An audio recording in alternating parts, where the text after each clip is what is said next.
Oh no, I'm wearing dead girl panties. Welcome, everyone. It's a quote from the movie. Don't make a face No, at it me. wasn't, Pete. Yes, that it wasn't was. said in the... No, it wasn't. You're just saying that. Completely non sequitur. It was a quote from the movie.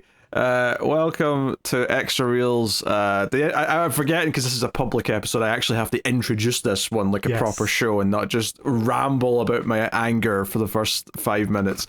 But yes, welcome. This is a show we normally do on Patreon once a month or via YouTube membership. We review some of the worst movies ever made. If you are discovering this on its own, I am Peter and that is David. Hello. Hi. We do other weekly movie shows, but this is not a weekly one. This is a monthly one normally. Although this is not this month's episode. This is an extra. This is a bonus episode in addition to the regular monthly Patreon episode. And some today, would call it marketing. We're calling it a bonus. I mean, is marketing supposed to be torture? Is that supposed to be the equivalent of saying, give me... If the show itself is, yes, good marketing would be torture. Okay, because it's like the equivalent of saying, all right, I'll take, in fact, to kind of reference the opening of this movie, I'll take 9 extra lashings, please, and go from there. So we're today talking about a movie called Club Lingerie, which was recommended to me some time ago.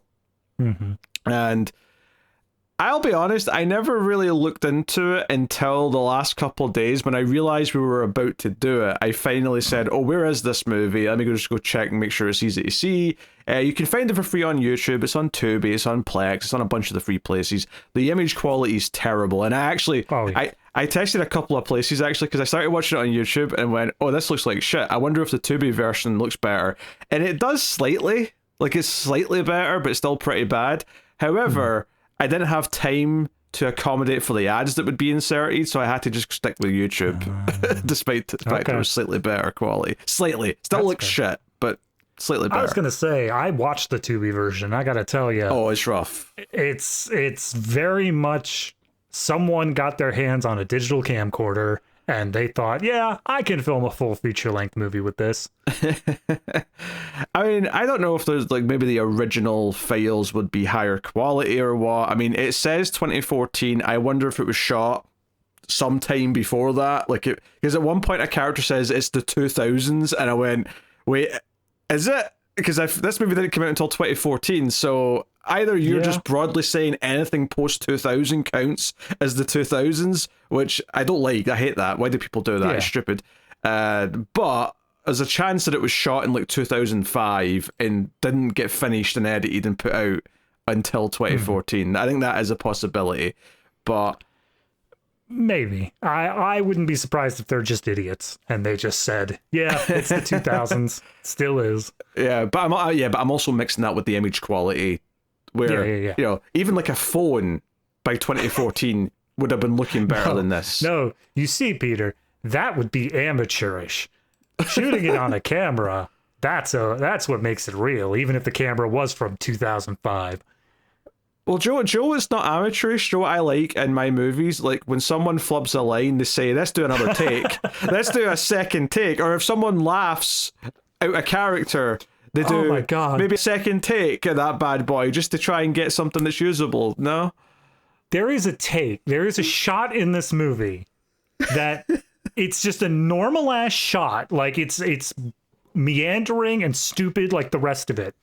And right at the end of the shot, a table collapses and they just keep it in. They're just like, yep, that happened, whatever, keep going. It's like, no, you redo that. What is wrong with you? It's I don't look. Do you want to get the premise? Do you want to say what the movie's about? Do you want to inform me what the movie's about? Because I gotta admit, I'm not sure I got it. I mean, I'll try.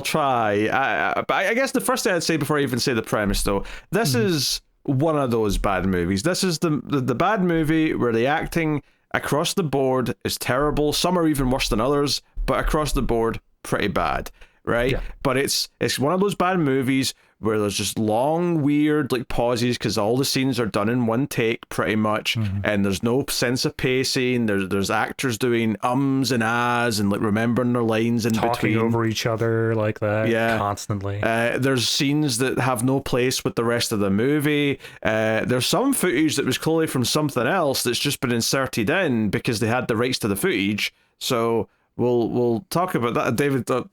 Yeah, obviously, David. I'm surprised you didn't clock this, but we'll talk about it. Okay. Right. I'll just put it this way: Andy Dick did not shoot scenes for this film, right? Oh, do you not think he did? No.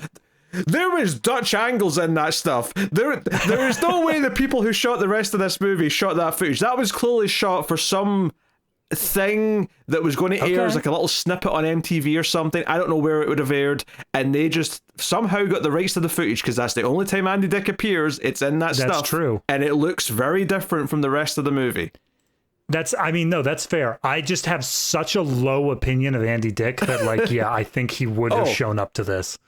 I am not basing any of this analysis on the character that Andy Dick has, right, or the strength of his integrity or anything that. I am purely going on the evidence which has been presented to me in the movie, and I am guaranteeing you that was footage that was shot for something where he was just being a sleazeball and like, I'll judge your bikini pageant thing and we'll work that into this movie, even though the sequence has absolutely nothing to do with the rest of it other than the fact that there's women in bikinis. And none of the women are the characters that appear later on.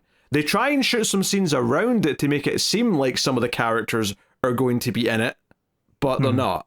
They're not actually in the footage of the bikini pageant thing. So, yes, totally.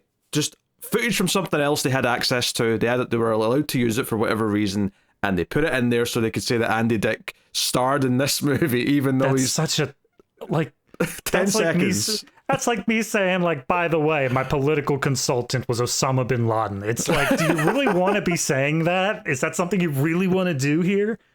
Yes. Also, we usually swear a lot during this because it's on Patreon. This is a public YouTube episode, so we're going to hold back the harsh swears for today. Tone down a little bit, just a tiny little bit. By the way, I'm just gonna preempt beginning of this episode here.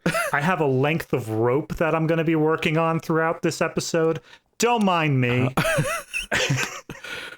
So the premise, as you asked, so we have our main character of Renee, played by Bouvier, if I'm pronouncing that right.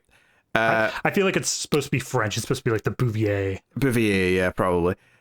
She is the owner of a club that was passed down to her from her grandfather, which I think the implication was he's recently died, which is weird given that she is easily in her 70s, but that's whatever. We'll roll with that for now. There is a girl who I would say is in her mid-30s named Hattie. And at one point later on in this movie, they specifically say, where are the sisters, Hattie and then whatever Bouvier's character is. And I'm like, sisters. We really want to commit to sisters on this one? Yeah, okay, I looked up this Bouvier woman. She was born in 1936. I'm going to say sisters is probably not accurate, but all right, whatever. 1936. So if this movie actually was shot towards 2014, she would have been like almost 80. Right? And even if they shot it in the mid 2000s, she was still already like pushing 70. So either way, she's an old woman is the point, right? Even though I don't think the movie wants you to actually acknowledge that she's an older woman. They want you to think that she is younger. She constantly talks about how she wants to model some of the lingerie herself, and she's just not had time. And that's like a threat practically. So, right? So anyway, her club's not doing so well. She wants to revitalize it, and she has an idea to do lingerie modeling as part of the club, and that will bring in more business. Hence movie plot, we're bringing in girls to do that, and then all of a sudden about 30 minutes in, someone is murdered. So it's supposed to be like a murder mystery type thriller, I guess, but most of the movie just kind of ignores that that's happening, and we get scenes in the club. Now when I say club, I want to be clear here that what we actually have is a blank wall, and for the catwalk for which the models are going to be performing on, we have maybe something that's about the size of like the surface of like a regular school table, right? Yeah. It's about the length of a coffin, but a bit thicker. Pre-purchased by Bouvier for next year. She made it to 2020 for those concerned. Yep. But yeah, so it's like nothing. So they're like, so one, the actresses look uncomfortable because maybe they're in a sleazy little movie that is like saying, hey, go and dance in your underwear. But also they're uncomfortable because they're having to try and do these performances on like a space that's like not big enough to actually dance on. They're having to constantly make sure they're not falling off this table that they're dancing on. So there's that. And then the only thing they do to show it's a club is there's like either a blue or a purple filter on the image to try and make it seem like there's club lighting, but there's no club lighting. The bar is just like a really cheap looking attempt at building like a little like table surface and like thing for like a couple of characters to stand behind, and you almost never get a wide shot because it would just be too obvious that this is just a big empty room. But occasionally you'll get a few shots of some extras standing around, but it's not a club, it's not a bar, it's nothing that looks remotely like that. There's one point where a character says like, oh, you know, she's a little bit shy, she's just starting out doing this. She's like, oh, I don't know how I feel about taking off my clothes in front of hundreds of people watching. I laughed. And then the character says like, there's like 6 people out there. And I'm like, oh, all right, we're just acknowledging it. Cool. Yeah, I was baffled by that because I'm like, you really just said hundreds?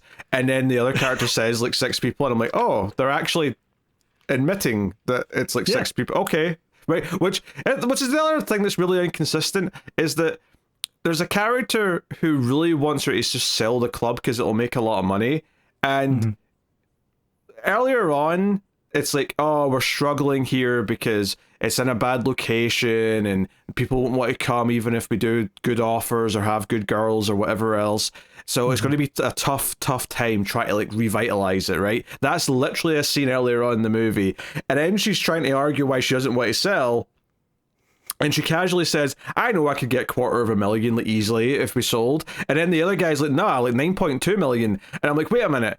I thought this was in a bad area that no one would come to. Why would they be worth so much? What are we talking about here? They're sitting on oil. That's what it is. There's a big oil deposit right underneath. Must be. So, some of the lead characters' fossils have already started to turn into oil. We're being so mean to, but like, yeah. Look, I cannot overstate in this movie. These are, for the most part, adult actresses. Like, you get that vibe. Maybe I'm incorrect that they've actually done adult stuff, but you get that vibe from them.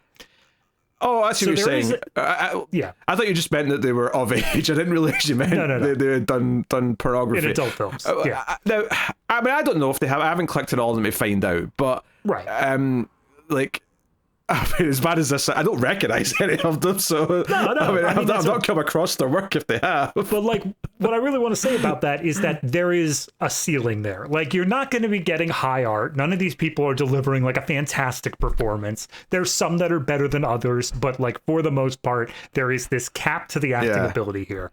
However, with the actresses, most of the actresses in this that are in their like mid-20s, give or take, there is also a floor. There is also a bottom level that they are acting at. There is worse. Bouvier is so far beneath any of that. She is... I don't like... you're talking about like, oh, we should refilm that. We should do whatever. Every single time I think you should refilm that, it's because of her. Like, she is the one that's taking the takes and making them unwatchable. She's the one who flubs a word and then just repeats it. Right, which is normal in conversation, but in a movie scene, unless it's like an intentional thing that's part of like to show that something's happening, you reshoot it. That like, but no, she just straight up flubs a word and repeats it, and I'm like, wait, am I having like deja vu? Did she just flub a word? And then she's awful. And Joe, the weirdest thing about it is that she's effectively the main character, but she has that cadence. And anyone who watches a lot of bad movies, or at least some of the famous ones, will know what I'm talking about.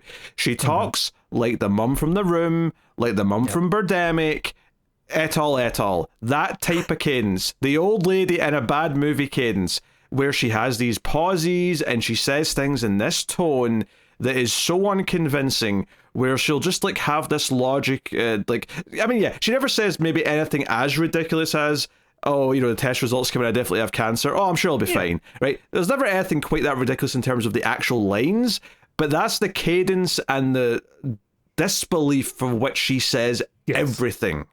Every single line she has that cadence.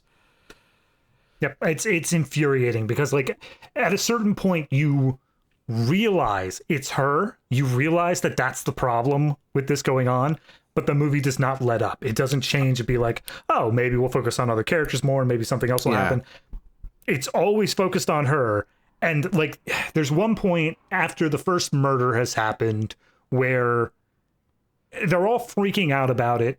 And the two other characters that are there that are helping her like hide the body or whatever, they specifically are running the scene, and you can tell she skipped a line or possibly an entire page based off their reactions, because she basically says, go, you guys get out of here, you get out of here, and they just sit there and they're like looking around like that's not where we're at. But then she repeats it, she says again, get out of here, and she's like, they're like, oh, okay, we're going, we'll go, but, and then they go back to whatever the line was supposed to be. Right. So here's the weird thing about this, is right. So the first scene that she's in, and I guess I'll just say spoilers for this bit because you shouldn't care, right? It's terrible. You care about spoilers for this, right? The first scene she's in, it establishes that this man that she's talking to, I think his name's Zach, is her boyfriend. Yes. And he is maybe, at most maybe my age, maybe a little bit younger. He's in his 30s, right? Mm-hmm. And it's never drawn attention to that she's an older woman. So again, I think the movie wants you to just roll with this idea that she's actually like 40 years younger than she actually is. But it's like, okay, obviously there's nothing wrong with having a plot point that a woman's got a much younger boyfriend, but it never acknowledges that. It never draws attention to it. And because it just does it in this way where it's like, of course she has this young, handsome boyfriend, my first thought was that she is the director of this movie. Now, she's not credited as the director of this movie. There's nothing to suggest that she actually is. But this felt like the same egotistical thing to me as Tommy Wiseau saying he's the best at everything as Johnny in The Room, and other examples, or Get Even, which was I think that was another free episode we did. Of like, oh God, was it? I think it might have been. But definitely go check out that one. That one was a riot. But it's a guy directing and writing for himself. He's playing the lead role, and he's got the most, the supermodel girlfriend. He's the action badass. This felt like the equivalent of that, of this delusional old woman writing and directing herself to have this much younger boyfriend, of still been able to be a model, of all these things. And maybe she isn't. Maybe it's not. But like, the director who is credited, like obviously I've never heard of him, Jared Masters. I don't know who that is. Yeah, I've got him pulled up here, and like, it looks like all of his movies are of this caliber. Though I will say, Bouvier is in the writers. She did write part of this movie. Now, here's the real question. Is she credited as a writer because she put pen to paper, or because she ad-libs so much dialogue from forgetting the script that they have to put her in as a writer? I don't even know if it's... Like, I think I get the cynical... Or the... Yeah, like, I get what you're saying there. I actually think it's far more likely that she is just on like an ego trip and says, hey, I want to be credited as a writer, and they agreed to that before they even made the movie, regardless if she ever actually contributed anything to the script. Having said that, it does feel like she did contribute to the script. It feels like she had a say in who her character was, at the very least, and so on. So, whatever. Sure. Anyway, like right from the get-go, that's the vibe I got, is that it feels like that sort of egotistical passion project kind of thing, even though she's not actually the director. I wonder, was the director her younger boyfriend who is like, yeah, I'll just direct it in name, but you're the one that's really in charge kind of thing? I don't know. Entirely possible. Who's to say? But yeah, that was the vibe I was getting. As for, obviously there's some weird stuff to talk. There's weird scenes that come out of nowhere that we'll talk about. Honestly, like I feel like there's certain lines of dialogue that in the moment I'm like, oh god, I have to bring that line up, and I think I've forgotten them all because the movie is just so mind-numbing that it doesn't really have like a proper structure, which again is another staple of one of these like bottom of the barrel absolute trash movies, is that there's just nothing, there's no through line to kind of keep you in line with what's happening, or steer you through the story. There's nothing like that. That's the thing. Whenever you are talking about a movie, the way that you remember it, if it doesn't have the really standout scenes, is, okay, this happened, and I know that this happened because this earlier thing happened. And you can follow that daisy chain back and back and back to just get the whole movie present in your mind. Nothing follows any sort of logical order in this movie. There is no A to B to C to D. It's A to beta to 17 to like a drawing of a horse. It's just complete nonsense. I have a question. Mm-hmm. What does the opening scene of this movie have to do with the rest of it? In terms of plot, nothing. Not a thing. In terms of what I think they were trying to do, it's that thing where in an action movie where you open up with the big scene to catch the audience's eye and then you keep going. I think this is supposed to be the opening sex appeal of a bikini contest so that they didn't just immediately leave. Oh, we're not talking about bikini contest though. We're talking about the dominatrix whipping the old man. I completely forgot that scene existed. I completely forgot that sequence existed, top to bottom. I'm like, he's not talking about the scene that I'm talking about. No, you're right. I just completely forgot that was there, because that's not even the same characters that pop up later. We're not in the same setting. It's a random location. There's an old man bent over, and there's just this woman in lingerie. So not in a dominatrix outfit per se, but she's acting like a dominatrix. She's whipping this old man in the back, and he's like, oh god, it hurts, but I like it so much. And she then says, you know what? You're getting an extra few tonight because I want to do some more. And then he's like, no, it's too much. I can't take it. And I'm like, okay, first of all, someone who actually pays a woman to whip him would be delighted if she said, I'm going to give you some extras for free. Although, I don't think they pay by like the whipping. I think it's more you like you pay for like an hour or something like that. I don't think they charge per like activity that's happening. No. I do like, no, you're right. He goes through that, and then I love that he like stutters and stumbles over his safe word, which is Constantinople. But then as he's trying to get it out, she just keeps on whipping him over and over again. And I'm like, he's clearly trying to say his safe word, lady. What is wrong with you? I think I was so taken aback by the weirdness of the scene that I didn't even realize that that's what he was like. I knew he was trying to say a safe word. I thought he was just like, what? What's that? Well, that's the thing. It's theoretically, because it comes out of nowhere, it's clearly his safe word. However, she then immediately follows up with, oh, okay, well, because you said your safe word, you now owe me like an extra couple $100. And he's like, what? No, I'm not paying you extra for that. And then she just starts choking him out, which again seems like it's right up his alley.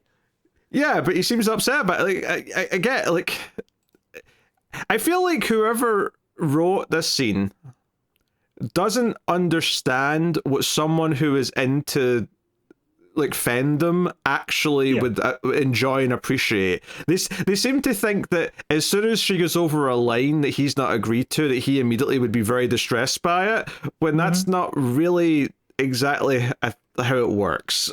Yeah, I mean, it's especially like the way that it's presented here. It's not like he's scared. It's not like he's upset or whatever. He's pretty much into it the whole time. But my thing is like, oh, okay.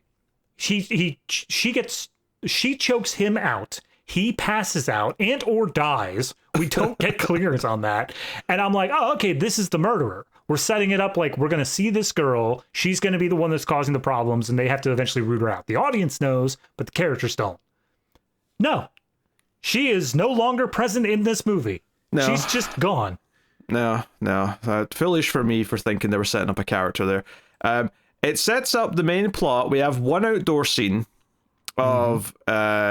Bouvier and her, I guess her sister Yep. talking about what to do with the club, and this is that their grandfather left them. Yeah, which again apparently was recently, because later on she's talking to like the woman who had advised her grandfather, who's equally like a really old woman, and like, you advised my grandfather. I'm like, okay, so you're confirming that he died recently then, because this old woman who worked with him is also really old. Yeah. So like, because if she said, oh, you advised my grandfather when you were, you know, much younger or something, but that's not the way it comes across. So no.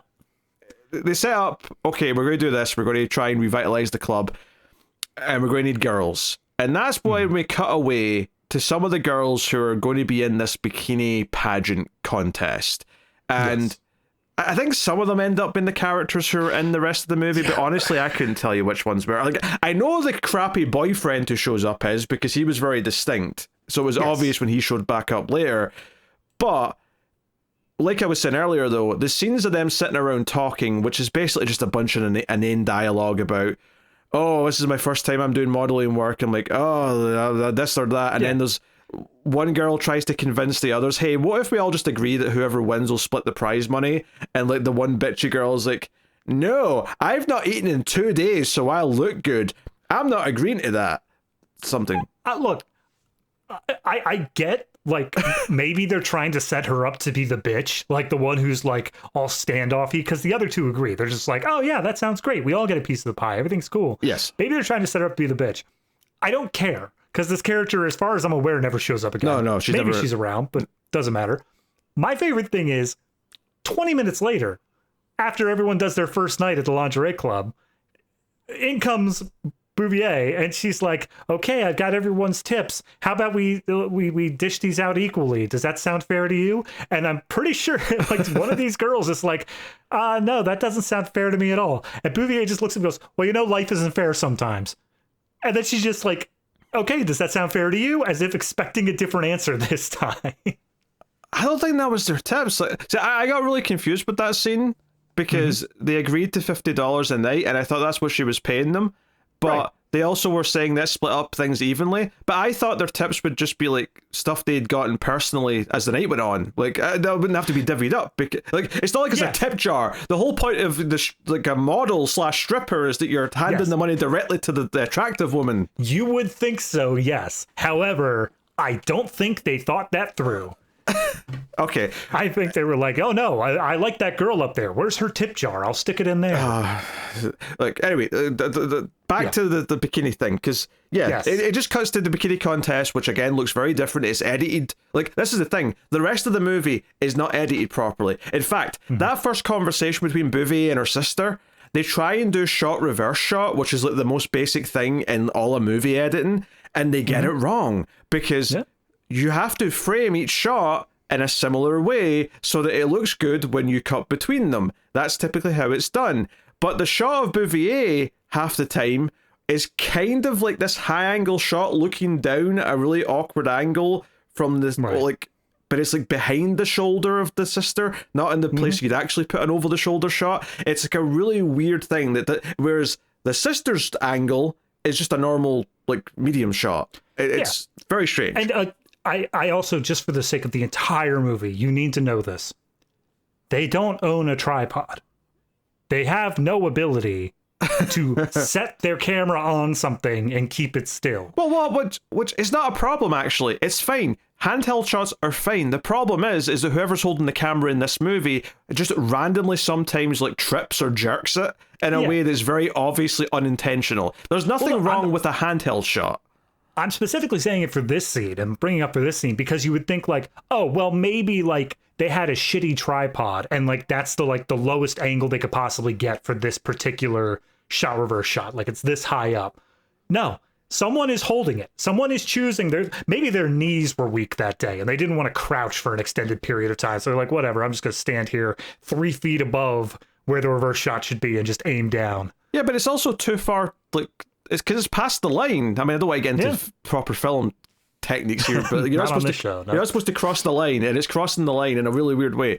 But the reason why I'm even bringing this up now, though, is because the reason why I know this bikini contest footage is from something else is because it's very, very like, I'm not going to say well edited, he does this, but it's very much typical music video editing. It's cutting quickly. There's Dutch angles. It's doing zoom ins as the girls are showing off, none of which are the girls that were in the scenes beforehand talking about being part of this. And Andy Dick comes up and, like, you know, congratulates someone. Also, when someone's getting their sash to say that they're the winner of the whole thing, it sounds like literally someone's just singing a song into the mic. No, it sounds like a kazoo. It sounds like someone's just doing a kazoo of like some pageant theme or something like that. Yeah, but not an actual studio recorded a one.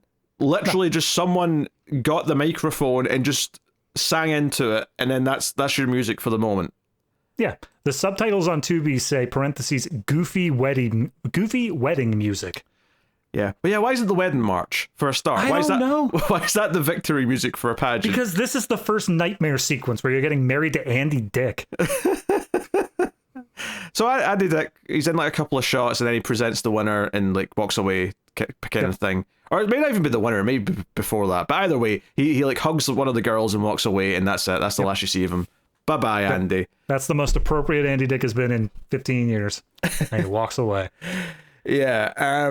So from then on, though, it's all the club. It's all Bouvier and the girls who are there. Can we get like a montage audition process? Yeah, of like 3 or 4 girls auditioning. And I do want to point out one phone call that happened like as soon as we're done with the bikini contest, which is, I guess she's on the phone with maybe like the landlord or the bank or something like that, and she's like, they were basically accusing her of like, hey, are you turning this club into a brothel? And she's like, what? No, I wouldn't do that. I'm just having the waitresses be dressed in lingerie, and that's all there is. And then meanwhile, it like immediately it's like, no, this is a strip club. This is now a strip club. Maybe not a full brothel, but it's not like Hooters where it's just scantily clad women. They are doing strip performances. Well, except they're not for most of the movie. Like, for most of the movie, it sounds like they just dance in their underwear until one notable scene later on where all of a sudden it becomes something else. But all of a sudden we need some extra money. Hey, we got to do something big. So, yeah, like, basically we get the different girls auditioning. And again, some of the logic here is just kind of weird. Like, one of the girls says, hey, my stage name is this. And it's like Bouvier, which is weird because her name is Bouvier in real life, but she doesn't understand what a stage name is, and she's like, wait, so you're not using your real name? Oh, maybe all the girls should lie about their names. And I'm not sure if she was like meant to come across as sarcastic, like she was judging her for using a stage name, but that's what it sounded like. It sounded like she was judging her and saying, that's dumb. Oh, does everyone just have a fake name? And I'm like, well, yeah, because creepy men might try and look people up, and that's why you have a stage name in this particular field of business. It's not rocket science. No, they even specifically cut back to the girl. It's just like, oh, maybe we should have everyone have fake names. She's like, okay, well, it's not a fake name. It's a stage name. And then they just hard cut away to the next person. Yeah. I'm like, oh, was that a joke? The editing implies it's a joke, but I'm not feeling the comedy. Yeah. It's like Bouvier's just confused. You know, she's just confused about the things. entire movie. That's all I'm getting out of her. Is like, look again, that one sequence where like she's talking over people and she's telling them to get out. The characters are next to her, but I think she was told, hey, cheat out a little bit. So she's just staring off into the middle distance, never looking at another character the entire time. And I'm like, someone needs to get her to a home. This is not okay. So, yeah, like the girls like find out what the pay is, $50 a night plus whatever tips they make. That's whatever. But more notably, a girl, I say comes in late. Apparently, she came in for the auditions and fell asleep in the bathroom. And that's her story. There's an extended scene here where like I don't even know what his role is exactly, but there's a guy who we know he's gay because one of the first lines he has is him yelling out that there's not enough like guys with their dicks out or something. Like, it's a really awkward line. But he's there along with the 2 sisters, and all 3 of them, for some reason, immediately just assume that this woman, because she fell asleep in the bathroom, must be a crackhead. And like, are you a crackhead? Are you addicted to drugs? Are you on this? Are you on that? And she's like, No, I just haven't been getting a lot of sleep the last few days because I'm like, homeless. I'm sleeping in my car and at fast food places. I'm homeless. And then as they're accusing her, she has the gall to think now's the time to make a joke about being addicted to crystal meth. And they're like, oh, yeah? And she's like, no, I'm joking. I'm sorry. Yeah. Yeah. So basically, she's like, hey, can I just stay here and I'll do the modeling for free? And like, but you can give me a place to live for a few days. And Bouvier's like, yeah, okay, if you'll work Wednesday to Saturday for nothing, and except for maybe your tips, you can keep your tips, I suppose, then hey, yeah, I've made out a deal here. And the weird thing is that you think that this is setting up major plot, because once everyone leaves and she's there on her own, she phones someone, right? Maybe like a boyfriend, or maybe it's actually the pimp that shows up later, actually, now I'm thinking about it. But she phones someone, and she specifically tells them, hey, I'm been allowed to stay in this club. I'm here alone, but no, you're not to show up, and we're not having a party here. Yeah. And then proceeds to say out the address of the club and the name, but then reiterates, but don't show up. I'm like, why did you tell them where it is then? You could have just not told them that, and there'd be no risk of it happening. Look, this sequence is so strange to me. But hold on. I'm not even done yet, because that's just one half of it. The other half of this conversation is that she also is clearly getting menacing, where she's like making a drink and she's like, oh, I'll wait until she trusts me and then I'm going to steal her keys. So I'm like, okay, so her letting this woman stay here is going to lead to the plot. Yeah, it's going to bite her in the ass. But then out of nowhere, no, there's a killer with a knife and like weird close-ups of the tiger on the wall, and you hear a growl. Don't even with the tiger yet. I need to talk about that tiger. So the other part of it is when she was saying her whole thing at the beginning, she was saying like, I don't do drugs and I don't drink. And then immediately, as soon as she's alone, she starts pouring herself a drink. So like, obviously we're getting the idea that she's supposed to be a liar and menacing and all that. We never do find out exactly who this call is to. It could either be the pimp character we meet later, or it could be the actual killer. The movie, I think, tries to spend some time implying to the audience that they are one and the same, but it never feels like it's true, because like even the movie realizes, nah, that's clearly a red herring. We're not going to try to bother with that one. What gets me though is the tiger. When we say the tiger, there is a stylized painting of a tiger on the wall. And as the killer enters, while she's doing a striptease for nobody. Oh, yeah. Actually, that's a very good point. She gets up on the little catwalk, and I didn't even realize it was the catwalk yet, because we hadn't had the other scenes of the I thought it was like an ottoman. I thought it was just like a tiny little table she was standing on. Right. And she's just dancing in her underwear, right, for no reason. And then someone shows up, which she recognizes them. Yeah. So whether it's the killer or the pimp, or they're one and the same, even though they're definitely not. She said, I told you not to come down. Yeah. So when it's implying it's the person who was on the phone. But we know who the killer is by the end of the movie, though. So that doesn't make... Unless she just happens to know the killer as well. Possible, but it's never revealed. Anyway, so she gets stabbed, obviously, she dies, and we get like these awkward cuts when she's getting stabbed, and it's trying to do the psycho thing of cutting to the hand and the but it's just, it does not work. It's terrible. But yeah, the way it sort of zooms in this tiger painting and we hear a growl, it almost felt like it was like trying to suggest that there was like a supernatural element to this, where the killer's got like animalistic like powers or something like that, or I don't know, something like, it felt like it was like any other like real movie. I would assume it was suggesting something. Look, if we're talking about real movies, what I would default to is the idea of like the movie Red Dragon, you know, where you have the killer, but you have like the painting that represents the killer sort of thing. And that's at the very least, it would be a consistent stylistic thing that every time the killer struck, there'd be something like that would link it all up together. Yes. However, to be clear, anytime they cut to the painting and it's growling, it's only in the place of what I suppose is the killer talking. Because she says something. She's like, I thought I told you not to come. Tiger, growl. And she's like, what are you doing here? Tiger, growl. And it's like, all right, whatever we're doing. This is stupid. And this is also, I think, the first sequence where we do get the red filter over everything, which you said is to imply that this isn't a club setting, that this is like club lights. I guess that's about the most charitable interpretation. What else could it possibly be there for? I mean, you're right. It's so poorly done, though, that like I can't fathom somebody who put this film into post-processing and said, yeah, that looks like a club. That looks like club lights. Like, they failed so fundamentally at that, it pisses me off. I mean, yeah, right? So, now, obviously I assumed after this, because people come in the next day and they just think she's disappeared, and it's weird because her bag and stuff has been left behind. So it's a bit strange, but I assume, okay, so the killer took the body somewhere, right? Yeah. So very shocking to me that during the next night when the club is open and there's customers, and we'll talk about all that. Yeah. But Bouvier finds the body in a closet, and like, which honestly, I did laugh out loud at her attempt at the shock scream that she does. That was genuinely pretty funny. Oh, anytime she screams, anytime she has to play scared, I'm like, oh no. I don't think you've ever actually felt fear in your life if this is how you're doing it. Yeah.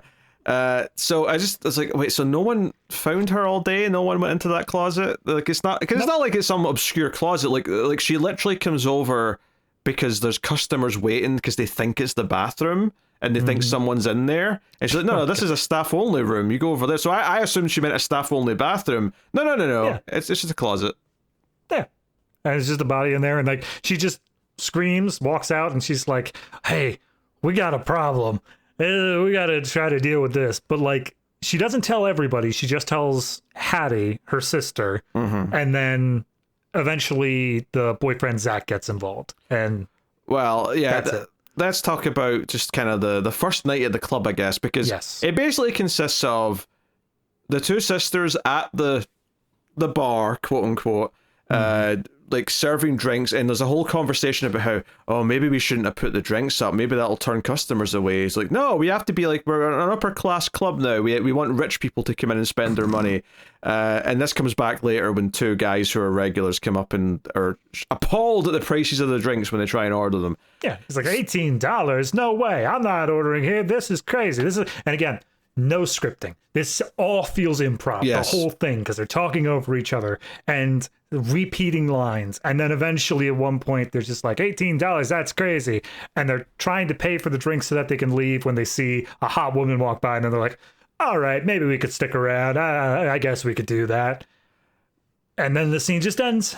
Yeah, that's all we get from them. Most of the nightclub stuff is this shot of these two at the bar, or three of the girls in their lingerie just hanging around backstage, and by backstage I mean there's a black curtain in the background, which you're led to believe leads out to the where the catwalk is somewhere, even though you never see this black curtain from the other side in the club side of things. So you just accept that there's a portal behind that curtain that leads out into the main club.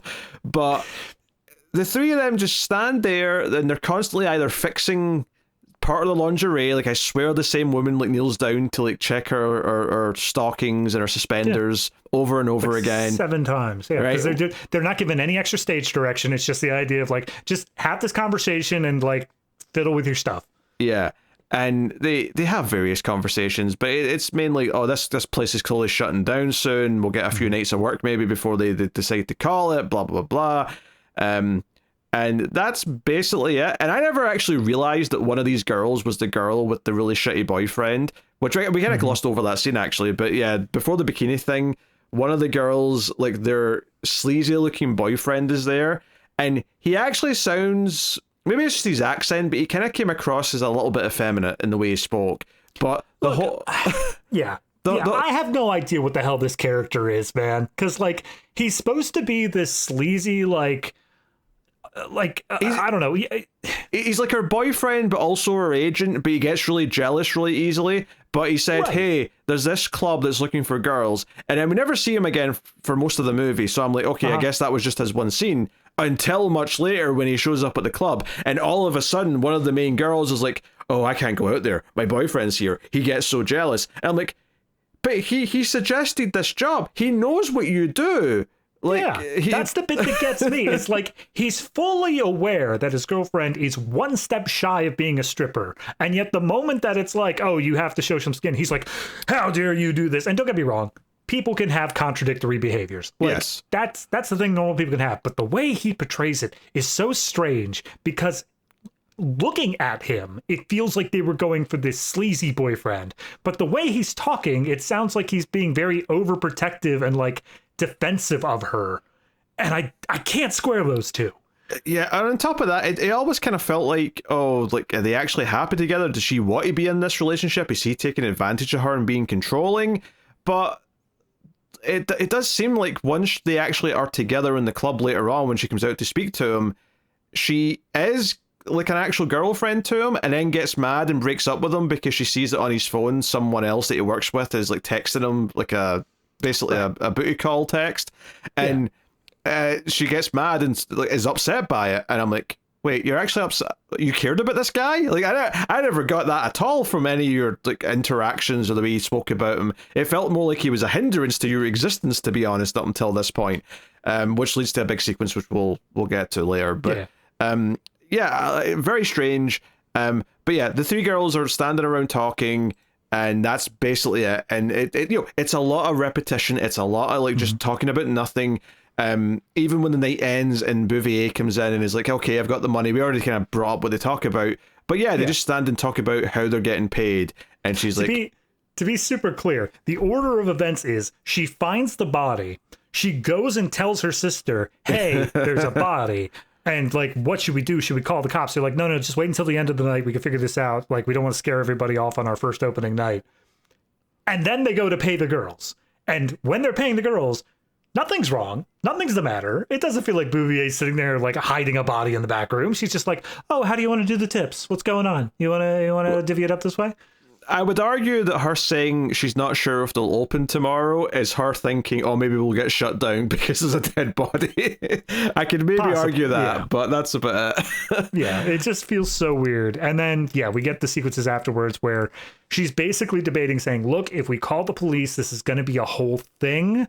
We might not be able to get the money we need to keep the club going. We need to move the body and like get it off of our property before we call the cops. Yeah, which is highly illegal, of course, but she's just concerned about her own problems. So her boyfriend Zach arrives, and what's weird here is that he has, so there's also a doorman, like a bouncer character that was introduced a little bit ago, just before the night started.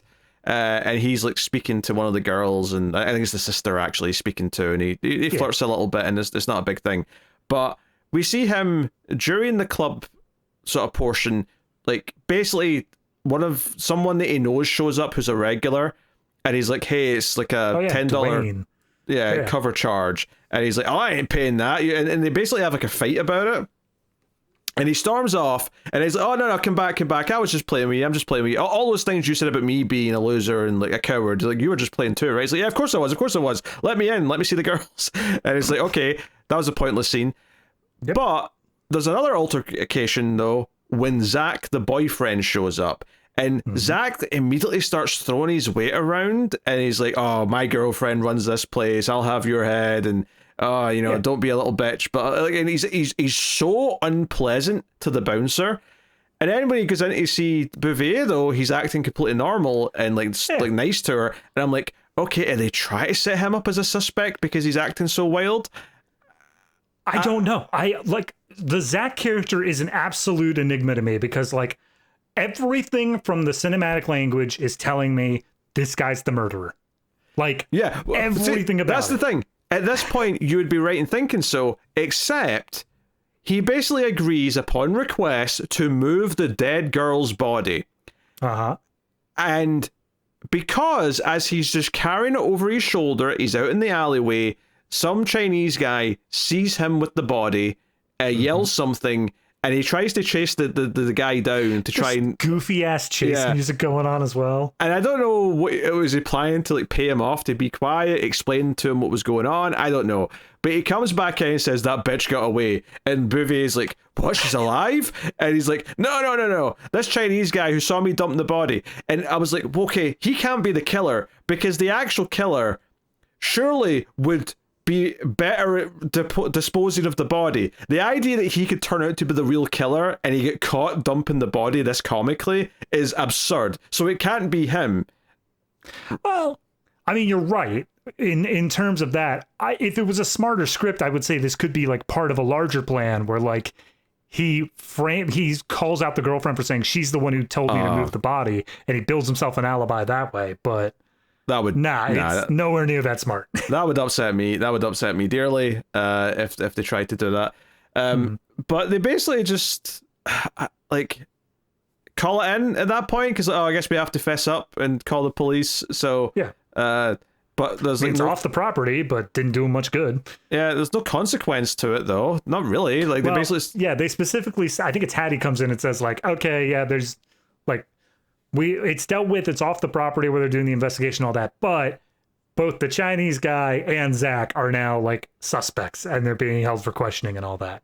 Yeah, and I got really so the guy who is like the advisor to Bouvier, his name's Frederick. Frederick, right? Yeah, the camp guy. So he's having a conversation the next night at the club with I think it's, I don't know, just a random woman, I think. And I thought he was talking about Zach because he started talking about someone who's a suspect who might have been the killer who has died in a car accident because their brakes were cut. And I'm like, wait, are they talking about Zach, the boyfriend character? I think they are, because he basically says, well, if he did it, though, he deserved it. So, happy days. But if he didn't, then that's a shame. And I'm like, okay. So I was baffled when 25 minutes later, Zach just walked in and said, oh, hey, yeah, my dad got me out of jail. He posted the bail. And we get just this random scene of him and Bouvier saying, so, hey, how about that wedding we want to have? Oh, well, I'm free next Friday. Then Friday it is. Oh, no, wait, my arraignment's on Friday. And then she ends the scene by saying, but Friday's my only free day. Cut away. Their wedding's never brought up again. Does not matter. Nope. Completely irrelevant to anything going on. I hate this so much. Sorry, it's Gransville. Who the hell is Gransville? Gransville? They said Gransville's the one they let out on bond. I have no idea who the hell Gransville is. I have no idea who that is. Who are they talking about? Oh my god. This movie. The entire Zach thing is essentially just completely pointless. Like, yes, he moves the body, and like theoretically they could try to set it up like if he gets out on bond that like, oh, maybe he's the killer as well. But again, the movie doesn't care enough to do any like real setup here. When we actually do get to who the killer is, you're gonna hate it. You're gonna hate it. Yeah, absolutely.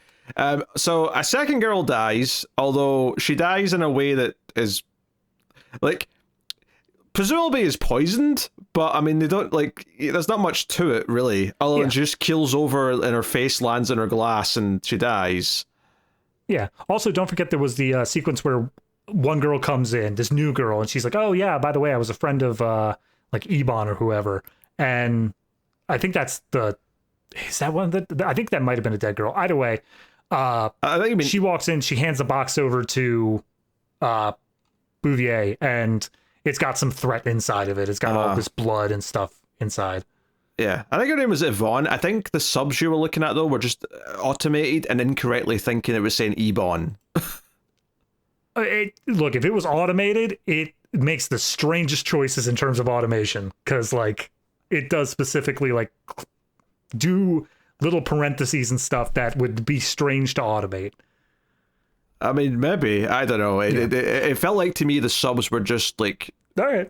I don't want to say AI necessarily. I mean, I think the subs for this probably predate AI existing, but, you know, like, yeah. No, there was a few, like, spelling errors as well, but maybe it is Yvonne. No, that is Yvonne. On IMDb, there's an Yvonne. It is? Okay, yeah. Fair enough. The threatening message, though, says, close your doors or die. So the idea is, like, okay, girls are going to be dying because the business is open and like whoever it is maybe wants her to sell it or wants to it just gone in general, and that's our only motivation that we have. Yes. And like I said, there's a scene somewhere in the middle where she talks to the financial advisor to her grandfather to see what she thinks about all this, which doesn't really affect You say anything. The middle. That's like 10 minutes from the end, which I found so strange because we just introduced this brand new character and just like, what do you think I should do? And the way the scene ends when she's talking to her is like, oh, but the cash registers have never been fuller. And then it cuts to the advisor who says, more full. And then it ends. And I'm like, what kind of grammar ass shit? Oh, no, do you know what that is? I don't think that last line was not scripted. I think Bouvier said fuller, and then this woman who's playing the other character just said more full, and they kept it in the movie. They just kept it in. That wouldn't surprise me. Also, somewhere in the sequences where we have that table collapsing scene, I think it's when the guys go up to the bar and they complain about the drink prices. Like, the whole sequence happens, and he's like, all right, yeah, I guess we could stay at this bar. Let me get another round. And then she goes to grab a bottle. Something on the table dislodges. It all starts collapsing. And they do like a hard cut right in the middle of the collapsing table noises to the next sequence. If this weren't so shit, I'd say it was a comedic masterpiece. Also, at one point, someone's like mixing a drink at the bar, and like for whatever reason, the microphone they're recording with must be right next to her hands, because all you can hear is the rustling and stuff over the sound of the dialogue. And I'm like, okay, good sound mixing here. Well, what was I saying? There is no sound mixing. This is just the raw audio. We can tell. Because on the pivot side of that, when you get the customers that are all waiting for the bathroom, that's actually the employee room, you got one guy who I guess is close enough to the mic. He's like, so what do you ladies think about this club? And it goes to the ladies, and they're like, yeah. And it's like, yeah, all right, thanks. And I also noted that in that scene, that both the ladies who were waiting for the bathroom at the wrong place were both holding masks up, like Mardi Gras style masks. And all I could think was, you two don't want to have your faces in this. I think these are actresses who are playing other roles. Okay, I because can see they literally took every woman they could and put them in lingerie. And it's like, we need 2 other people here, and they need to be ladies. How do we make this work? I could see that. Because no one else is wearing a mask at any point in the movie. Well, not a single one. Except Mothman. I don't recall Mothman. You don't remember the random scene where Bouvier is walking out to her car and some guy in a full costume? Mothman. Yeah. Right. I thought that was oh god, what's the name of him from Star Wars? Oh yeah, the sand people from Star Wars. Yeah, exactly. That's what it looks like. But the reason why I've got a name for him is because someone brings it up and says, "Oh, you were jumped by Mothman last night." Oh, okay. Right? I didn't hear that line. Fair enough. So that's the reason why I've got a name for him. But out of nowhere, she gets jumped by someone in a costume and she just collapses. And I thought the next scene was a dream sequence because it was like a TV interview of her saying how successful her club is. But then the movie just kept going, and I'm like, yeah. Wait, is no one going to address the fact that she passed out outside and someone had to find her, or maybe she woke up? Dude, it's absolutely baffling, because you get the sequence of her being attacked. She has to tase this thing. She runs off screaming. And again, she's never known fear in her life. So it's, ah! Then we get the TV interview where it says how successful he is. Then we get a sequence where a bunch of the models are out behind smoking a joint. And then we get the thing where she goes to Hattie and says, by the way, I was jumped last night. I feel like we might want people to know about that. Yeah, maybe we should have up security or something. Yeah, get more safety. And then other characters are introduced halfway through, somewhere in the middle, where it's the second night of the club. Did you recognize the blonde lady that we're about to talk about? She looks super familiar, but I did not recognize her. Because we've done another movie on X Reels that starred her. Oh, no. Do you remember Paradise Motel? God, you know what? I'm done fiddling with my rope. I can't get it over the headset. God damn it. Obviously this was about a decade before that movie, but right away I'm like, oh god, I think I know who she is. And I pulled up the IMDb, I clicked on her, and would you believe it? Known for Paradise Hotel or Motel, whatever one it is. This was like 10 years earlier, and I swear to God, she looks more plastic here. That's incredible. But it's her and I don't know if you'd say a cross-dresser or a drag queen. It's her. I don't know what the real person identifies as, but I'd say for the sake of this, we say drag queen. Sure, right. That's fitting. Drag queen sitting next to her, and they seem to want to buy one of the girls as a prostitute for the night, and says, "Hey, we want this other girl over there. Go get her." It's like, oh, hey, this isn't a brothel. It's like, yeah, well, let's go see if she wants $1,000 in one night. Yeah. And it's like, okay. And that's how they're introduced. This might have the only scene-to-scene, like, actual carry-through in the whole damn movie, where we then go backstage and they're talking about, like, oh, yeah, there's a couple out there trying to, like, $1,000 for us to pimp ourselves out. And they're, like, talking about, would you do it for $1,000? Yeah. It's the only time two adjacent scenes have any connective fluid between them. And yeah, it's the one who says, yeah, I think I'll do it. Why not? I think she's the one that collapses and dies. Yes, like during this scene. Yeah. It's not even like she goes out with them and then it's a problem. No, right here, she collapses and dies. But the second time we see this couple in the same spot at the bar, were you expect... Of course you weren't expecting it. Why would you expect it? No one would expect this. All right, here's the thing. This character does not have a name unless you watch, there is a post-credit scene. What? And then, yes, there's a post-credit scene where this character comes up to the bar and then, like, makes a funny joke, and the other woman calls this character Mr. Grungles. Okay, so a character by the name of Mr. Grungles shows up. The blonde lady leaves, so it's just a drag queen that's left. And Mr. Grungles shows up. Now, there's one detail that I've omitted thus far about Mr. Grungles. It's a tiny little thing, barely worth noting. One little thing. Mr. Grungles is a Muppet. He is this malformed, horribly looking, like, wart of a Muppet. It is the most disturbingly weird thing in this movie. But the thing is, though, for the first few seconds, you're thinking, oh, this is just someone with their hand in a puppet, and they're doing a joke because the drag queen knows them, and it's going to be like, haha, wasn't that funny? And then it'll, like, you know, whoever's holding the puppet will, like, pop up, and we'll get the rest of the scene, whatever it is. But no, it is just the puppet is the character. They never break kayfabe. The puppet is just a thing, just a person. Oh my god. But that's not even where it stops getting weird. Because within seconds, the drag queen says, you were down there because you came from under the table. Were you, like, being a pervert? Were you looking up? Did you see my penis? And the Muppet kind of makes a joke about it. Look. This entire sequence is ad-libbed. But, like, you have to know that. Because when the drag queen starts saying, like, oh, did you see my man bits? Did you see my sausage? Whoever's doing the voice of Mr. Grungles, again, this terrifyingly weird-ass Muppet creature, he's the one that's caught off guard. He's the one who's like, wait, what? You've got a penis? And then as this ad-lib continues, he leans into it. Well, that's one way of phrasing it. The drag queen, very quickly in this conversation, grabs the Muppet and says, here, have it, and starts basically forcing the Muppet to give a blowjob. And when I say that, all I really mean is they're pulling the Muppet head down on themselves, and it's this insane visual.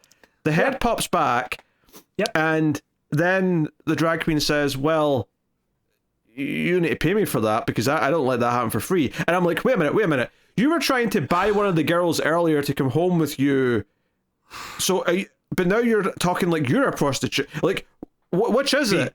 Are you a buyer or a seller? I don't understand. Look, this entire sequence, I really need to drive home how improv the sequence is, but it's worse than that because an improv, a good improv, or even a neutral improv, has the characters agreeing with each other as to what the story is, as to what we are trying to get across here.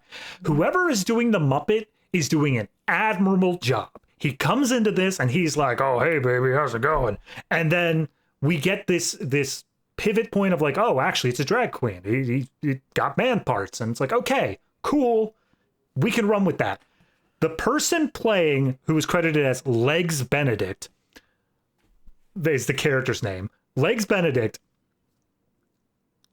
keeps on shutting down the scene. It's the worst improv I've ever seen because every time that, like, he's like, oh, yeah, you know, I actually kind of enjoyed that. Maybe we should do some more. And she's like, no, you didn't. And I'm part of this lesbian relationship with the woman from Paradise Motel. And he's like, trying to make puns the whole time, saying, let's be honest. And he's like, yeah, let's be. And she's like, no. Lesby? Yeah, let's be. And I'm like, this is the worst thing ever put to film. This entire sequence is actually like, it's like 5 minutes long. It never ends. It's all in this horribly grating red light. And this is the worst thing put to film. And then the drag queen says, well, all these girls who've been dancing there's enough of them. This is my turn to dance, and gets up on the catwalk and starts dancing. Oh, wait, hold on. No, because that catwalk leads directly into the final sequence. Okay. We need to talk about the clothes auction. Well, yeah. There's another murder. No, that is the next murder. Sorry. Yep. Yeah. Okay. Mm-hmm. So before we get to that, though, there's another bit, again, the exact same setting backstage. The girls are there. There's a new third girl. And one of them says, hey, you're wearing that dead girl's underwear. And she goes, oh, I'm wearing dead girl's panties. And goes behind the clothing, shield, right? Yeah, it's a screen, changing screen. I can't remember. There's a term for it. Yeah. And she just throws the panties over the top and it lands on one of the other girls. And I'm like, is this meant to be funny? Are you trying to do comedy here? Yeah. It's right, and it's whatever. But this is where, the sleazy boyfriend shows up, and the one girl's like, oh, no, I can't go out next, please, blah, blah. And then she goes to sit with the boyfriend for a bit, finds out he's cheating, comes back, is miserable.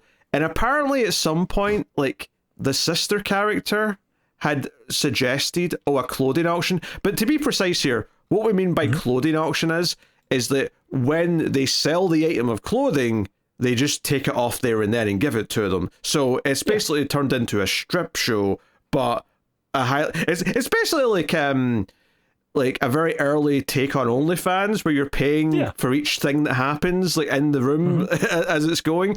So she wants to get revenge on her boyfriend because she knows he'll get jealous. She's like, hey, other girl, MC me. You be the auctioneer. Yeah. Yep. And I'm going to go up there and dance. And it's like, okay, we'll start with the shoes, which she only gets $20 for the shoes. I thought they'd be a hot ticket item because you get a lot of foot people, Look, there's only 6 guys there. I guess they just didn't have any foot people there. Right, and then a bit more money for the stockings, and every so often it cuts back to the boyfriend. He's like, oh no, don't you do this. I'll kill anyone who'd make sure you take off something. Yeah, no, we get these zoom-ins on his face, and he's like, baby, if you do this, we're never going to be able to see each other in the same way again. Oh. And then he just keeps going. Which reminds me, earlier on when Zach had his little weird moment with the bouncer, there was also a bit at the end of that where he's like, hey, if you ever suspect that Beauvais is cheating on me, you tell me. Oh my God. And I'll kill her. But that will be on your conscience though. But I'll kill her if she's cheating on me. So you'll tell me, right? Which again is the idea of okay, so we're setting this thing up of he's jealous, he's shutting down the club, he's supposed to be the killer. But when it's not that, when he's not the killer, it's so goddamn weird as to oh, he's just murderously jealous. All right, whatever. But back to the auction scene, right? So it gets to the bra, right, which is the second last thing, and it ends up being $300 or something. Or no, $1,000. Sorry, it's $1,000 for the bra. And it comes off, so they're topless. Well, it's not the first time there's been topless, although, the previous time there was some topless stuff in the changing area when some of them were getting, changed and they're just sort of casually talking. It was, kind of weird in the sense that because the image quality is so bad, I assume she was topless, but I actually couldn't tell because the image quality was that rough. This is the early 90s internet of, I think that's a nipple. Basically, yeah. But here, obviously, it's undeniable. She's definitely topless. And then I'm like, well, something's going to interrupt them because there's no way they're going to have... This woman's not going to do full frontal for this movie, right? You forget they got to shell out the money for Andy Dick and Mr. Grungles. They can do anything.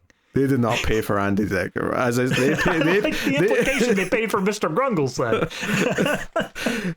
No, that's someone's creepy uncle does Mr. Grungles and he begged to be in the movie. That's why Mr. Grungles is there. He did not get paid. I guarantee you that. No.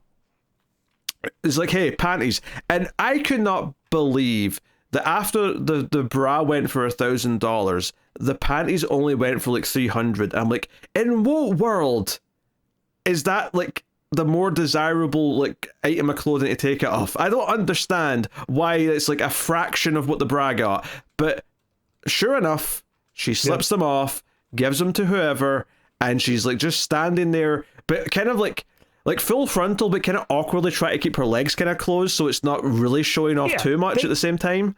Yeah, they don't like exploit it. They do try to like be tasteful about it, but also they're not taking the time to like actually block shots to make sure that like nothing is seen. No. I mean, honestly, this woman, and when I say this woman, I mean the real woman, the actress. She is so lucky that their image quality is this bad that you can't really make out anything.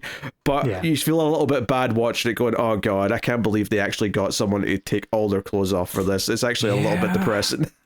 Yeah. I mean, I'd love to say the idea of like, well, at the very least, like, it's not that well known, like nobody's gonna like really care to see it or all that.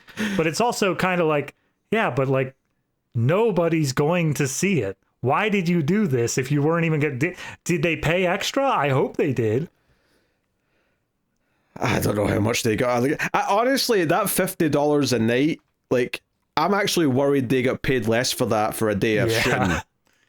I will say that actress, like the one who did the full strip, I was noting in earlier sequences, she was kind of like the best actress there. I felt like she actually had not, a great amount of talent, but she was putting in actual inflection to her lines, which is more than I can say for half of these actresses. Which is weird. You'd think one of the worst actresses would be like the more like, well, of course they're going to strip. That's all she's got going for her. Yeah. But anyway, after this happens, the boyfriend jumps up and gets mad that the guy who bought the panties is sniffing them and starts having a fight. So a bouncer comes in. But whilst this little scuffle's happening, out of nowhere, we just cut to a close-up of a blow dart being fired out of a blow dart like stick thing, a little tube. Yeah. And it hits her in the neck and she collapses butt-ass naked and is the third victim of the killer. And we're very near the end of the movie at this point, and we introduce like a detective character who's straight up wearing a fedora and has the popped collar on his trench coat. Like, they're doing all the tropes. Yes, the detective was actually introduced earlier on. He wasn't was that after earlier? The first murder he showed up, but again, he just pops in and he's like, yeah, we're doing the investigation on the first girl. We'll figure it out. Whatever. Well, no, it's after the second girl died he popped up, I think. Oh, was it the second one? All right, whatever. Point being is he was earlier. Yeah. But he shows up again and says, well, now that there's been 3 deaths, I'm going to show up and personally protect you. So you're going to open so that we can bait out the killer and we can find out who it is. I'll be in there undercover. And when we see what he looks like later, he's the exact same outfit, just sitting at a table. Exact same thing.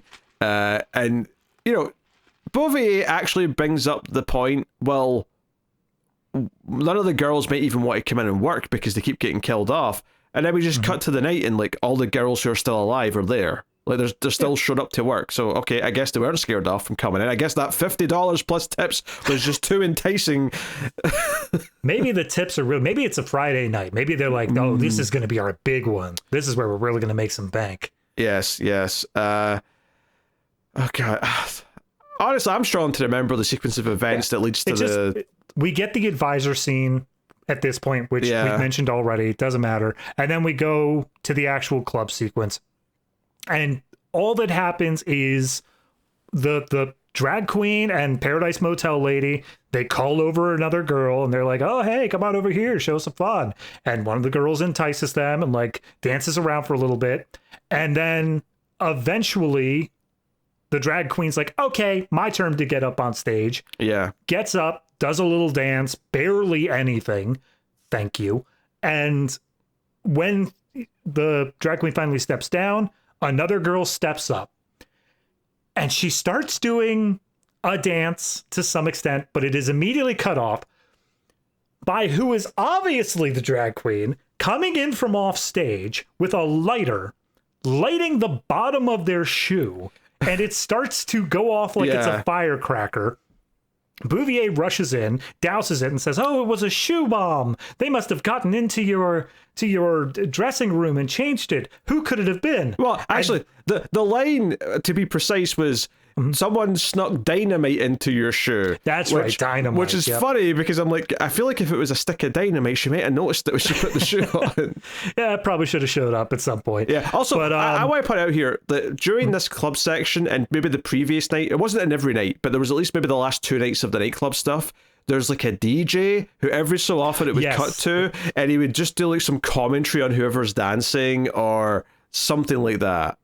And it's like not even like a hype man. Like, you think at a strip club sort of thing is like, and now, welcome to the stage. Like, he's just there like, yeah, all right, everyone, this is Club Lingerie. Cool. Like, he's the least hype guy of all time. But yeah, they do a little bit here where they joke about, oh, I bet it was the black guy. And they look at like 2 black guys in the audience like, wait, what? Yeah, oh god, who is it that actually accuses him? But yeah, the way she says it is she just stands up and says, he's the black killer. And and of course he's like, wait, what? Why do you think it's a black killer? Nothing suggested that. At one point they thought it was because somewhere in the middle of all this, the first girl's pimp shows up and says, hey, that's right, my girl died in here. We need to have words. We need to figure out what's gonna be going on between us. Yeah, we didn't know she had a pimp, of course, before that. This is like when we find that out, and he's very stereotypical. They've got him dressed like a pimp, all the rest of it, and Bovee just kind of says, here's a free drink, I'm going to leave now. And he's upset about it, but doesn't actually put up that much of a fight because he's like, hey, is there belongings here? Did she leave anything? Because all of her belongings belong to me. It's like, you'd have to ask the police about that. And then like it just kind of peters out at that point. So it's like, okay, all right. But he comes back to the club for this final night and he comes in and there's like a little section where he's coming in with his attractive friend who might be a prostitute as well. Which she probably is, just based on the line that he has. But because there's been murders at the club, the bouncer's like, hey, I have to pat you down, sir. And he's like, all right then. And so he pats him down, and then to the lady who's in a tight dress, he says, I have to check your purse, miss. And she opens her purse, and he looks in. But then he, like, jumps to the side as if he's getting away with something and quickly pats her down. And she's like, what are you doing? And he's like, oh, it's for your... I had to make sure you weren't hiding anything. And I'm like... why didn't you just say I have to pat you down? And she runs over to her pimp and says, he just grabbed my ass. And he's like, oh, I'll make sure he pays for that. He doesn't get that for free. And I'm like, everything, like, this dialogue makes no sense. There's no flow to it. And if you want to do a story bit where the bouncer inappropriately cops a feel, sure, you can do that. You can have that be a plot point. But the way it's presented, it's just an omission of him saying, I need to pat you down. Which, admittedly, she's wearing a skin-tight dress. I mean, I thought, as it was happening, because obviously they're still trying to hint at the idea of like, oh, maybe this guy's the killer. Yes. Maybe the pimp is the one who did it. That this is going to lead to like, oh, the bouncer's going to be targeted next, and therefore we're going to have extra evidence as to why he's the killer, or it could be a twist. But like nothing in this sequence ever pays off, and it doesn't feel like it's even that much set up for the killer either. It doesn't make that much sense in general. But yeah, like we were saying, someone just stands up and says, that's the black killer, and points at the bouncer, and the pimp weirdly rushes to his defense and says, why is the killer got to be black? And there is nothing to suggest that the entire movie. It is out of nowhere that someone makes that accusation, and then when it turns out that it's just the drag queen who's the killer, which by the way, my favorite line of dialogue in this entire movie is, once the wig is off, Bovee looks at the drag queen who is now confirmed to be the killer and says, oh, it's my long lost brother who's also an inheritor of my club. I haven't seen you. Like, she basically gives exposition in her shocked reaction to seeing him, and it's like such a wild, like, horribly written moment. It's awful. There was a bit earlier on, and I've been trying this whole time to find it. There's a bit earlier on in the movie where they talk about the will and how, like, oh, there are other people who stand and, like, could inherit stuff and blah, blah, blah, stuff like that. Maybe at that point they mentioned the brother, but that would have been the only time that it was brought up. I don't know effectively, what they've done here is they've gone through this whole movie. They've had this character just getting blowjobs from a Muppet, and then turning around and saying, "Oh yeah, by the way, that's the long lost brother of our main character." Sure, whatever, fine. It's the way she says, "Oh, you're my long lost brother," something something, and then she adds on like an extra bit and says who, and then says something else, and the way that's tacked on is this extra bit of exposition to explain to the audience because none of this has been set up. The black sheep of the family. Yeah, it's laughably wildly bad. It's like it's like instead of. It's instead of when you're writing the script, going back and inserting this because you've realized, oh, we never brought that up earlier. We should set up a black sheep of the family earlier on, maybe in one other scene. Perhaps that scene you brought up. Instead, no. We'll just tack on a line here when it's revealed. Yeah. No, this is the way you do not do it. No, this entire sequence was so baffling to me because first off, the moment that the wig comes off and the handcuffs start going on, and I would have gotten away with it too if it weren't for you crazy kids and your meddling dog. And I'm like, that doesn't even work. There's not even a dog here. I don't even know what you're talking about. No, there was a dog in one scene. Was there? It was because it was in this one. Because it was after the Muppet first showed up, and I went, "Oh, is that the Muppet? No, it's a dog." Right. But it's just, I mean, it's not like an important dog or a dog that's ever mentioned. I wonder if that's going to show up again. And then she's basically saying, "Oh, it's my brother. Why would you do this?" And he's like, "Oh, I'm in the bloodline too. And after all the things I did to earn this with Grandpa." And then she makes the jump of, "Are you saying that you committed incestuous acts with our grandfather?" And he just goes blah, blah, blah, blah, blah, blah, over and over again. And I'm like, all right, well, the movie's practically done now and I'm effectively brain dead, so whatever, let's keep going. Yeah. I don't know what to say to any of that. It just feels like here's a bunch of shock value stuff right at the end. And the Scooby-Doo line is especially weird because they kind of treat the wig coming off as if that's the unmasking of the Scooby-Doo villain. It's like, aha! Like the drag queen reveals that it's actually the brother the whole time. Like, crazy. Oh, that'd be great if we set up that she had a brother at any point in the movie. But and then the moment, literally the second that the brother is brought out of the building, it just launches into a dance party. Everyone's like, yeah, all right, let's have fun. Yeah, she announces free drinks for everyone. They all cheer. Dancing happenings on the stage, blah, blah, blah. And then the very final moment of the movie is everything calms down and Bouvier's standing there looking content, like, oh, everything's all done. And then, in a baffling decision, they left the shot going an extra 5 seconds where her face clearly changes to, oh, that's the shot done now. Now I'm a little bit bored. And then it cuts to the titles. Well, I think she also, it holds for that 5 seconds, but the last line she actually says is like, everyone else leaves the shot. And she's like, "This was all for you, Grandpa." Beat, cut. Like, it's the worst. Yeah, but that's what I'm saying though. Her face changes after that last line. It's like it's like it keeps going, and then the smile of like, oh, everything worked out in the end fades away to her thinking about her lunch or whatever was in the moment, and then it cuts to black. And you could tell that the character, she broke character. Yeah. And they just left it in when all they had to do was cut a few seconds earlier and it wouldn't have been a problem. Here's the thing. If this final shot were in like a Criterion movie, I'd say it's genius. I'd say it's like it's this artful piece of like, yes, everything ended well, and then the smile drips off the face, and we're left with just this middling confusion. But this is a mistake. This is just it's absolutely a mistake. It's a fault. Yep. No, it's genuinely awful. The only other thing I want to bring up, 2 scenes we skipped over, completely superfluous to the plot. First off, a priest shows up at one point. Oh yeah, and he's got like pamphlets and he's like, "Oh, you're all whores, you're all going to hell. Repent, sinners, this place sucks, you're all gonna die." And then like they just escort him out, and I think Bouvier's like, "He's not a real priest, don't worry about it, guys." And he shows up to the dance party at the end as well. He's dancing around for some reason. And then the other sequence is right before the last night. In fact, I think it might be the last club night. This woman gets introduced who sells flowers.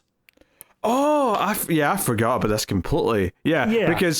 Because when the sleazy boyfriend's talking to her before she finds out that he's cheating on her, This flower lady comes over and says, "Oh, do you want to buy a flower for your girlfriend? Prove that you love her." And he says no. And then the girlfriend's like, "Really? You're not going to?"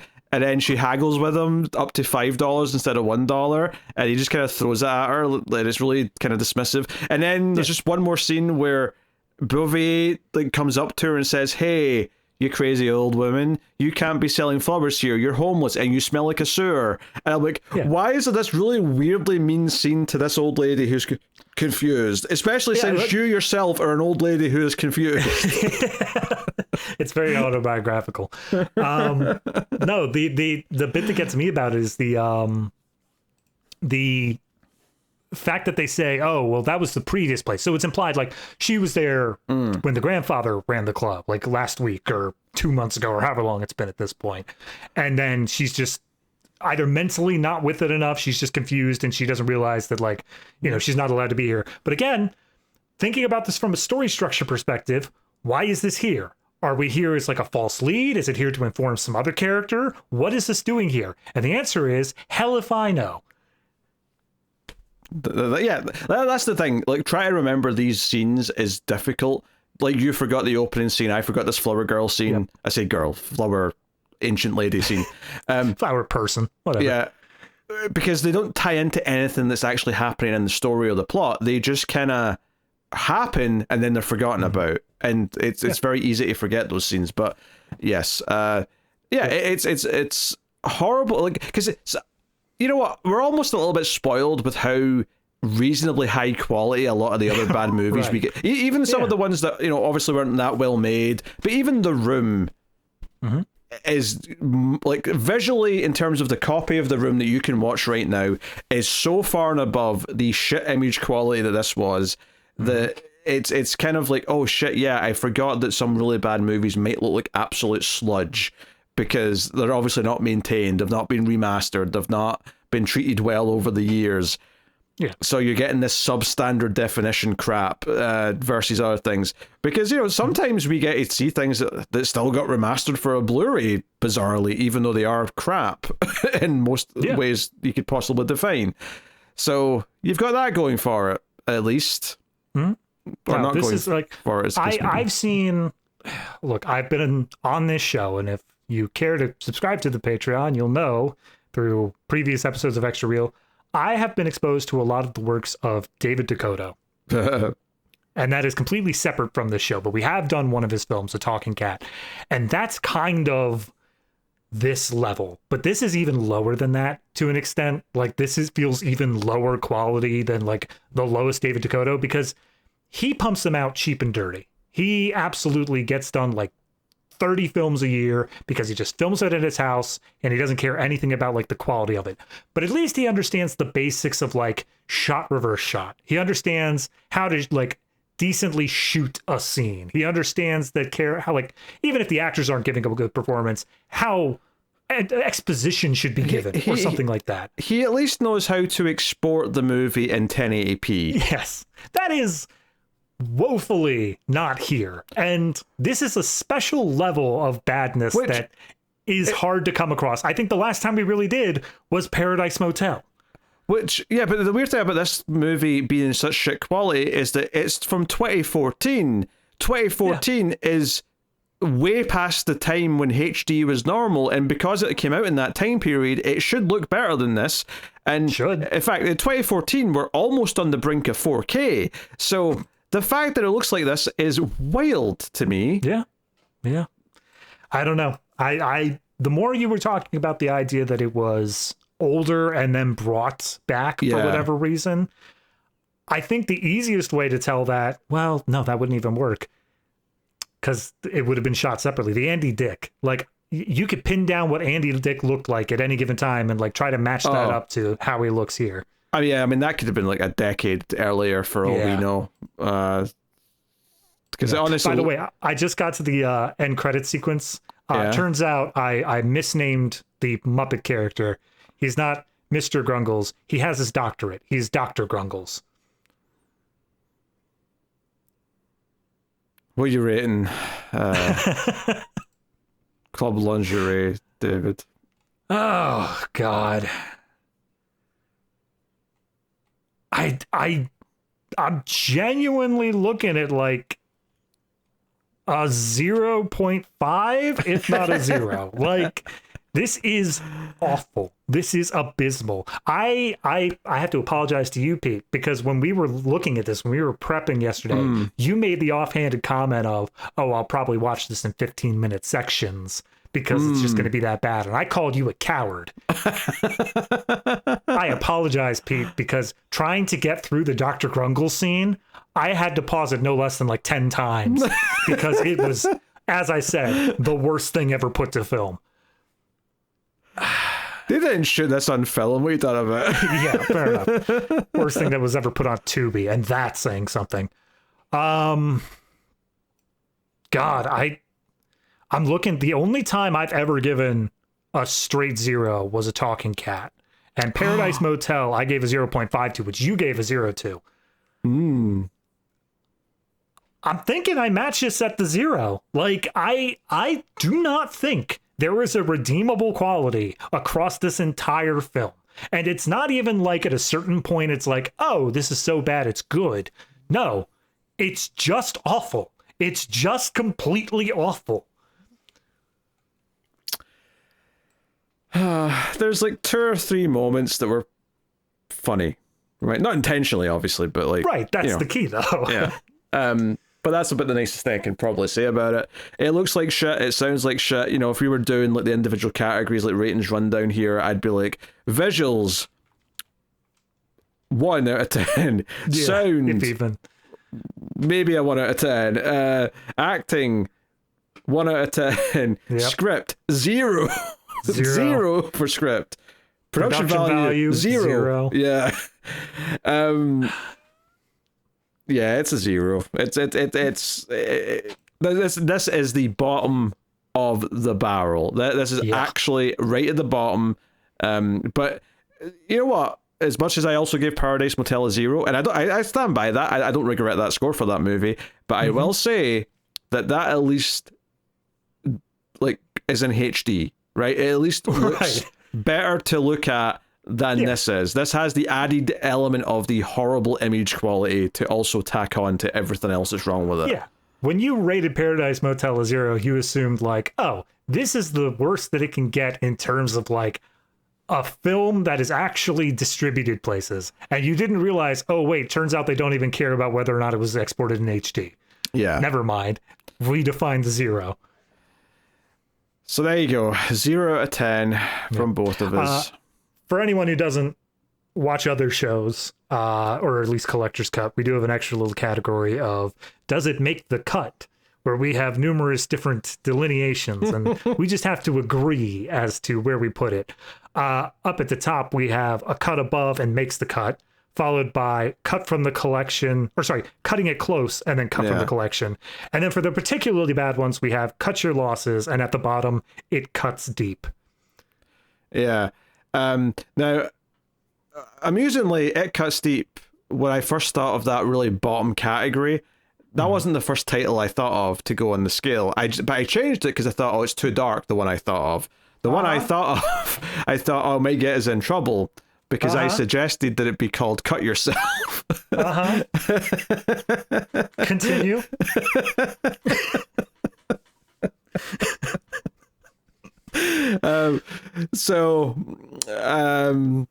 No, David, don't do it. You got so much to live for. David. Are we done with extra reels? Yeah, for a couple of weeks. Oh, okay. I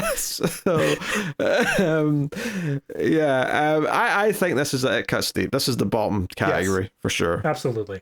Yeah, this is almost the defining factor of it. No question, that's it. So there you go. That is the bonus extra reels. Like I said, the regular monthly one will still be later the month on Patreon and for YouTube members at the applicable tier. So yeah, look forward to that. There's a good what is this episode like 47 extra reels. There's a whole back catalogue to check out at this point. And we've went through a bunch of different. We've had more mainstream stuff like the Halle Berry Catwoman movie and stuff like Mac that. and Me, Troll 2. Mac and Me, Troll 2. and we've had other things at this level, and we've had, you know, some amazingly fun bad movies as well, kind of in the middle, like a Riccio or a Dangerous Man or Love on a Leash. Love on a Leash, Miami Connection. So there's a whole host, the whole spectrum of bad movies that we've covered. So feel free, if you want to support us and help keep all this stuff coming, you can get all access to all that stuff. But that is us. That is X Reels. I can't say my usual outro because it involves swearing, but I'll censor it here. Thank you for joining, and F my life.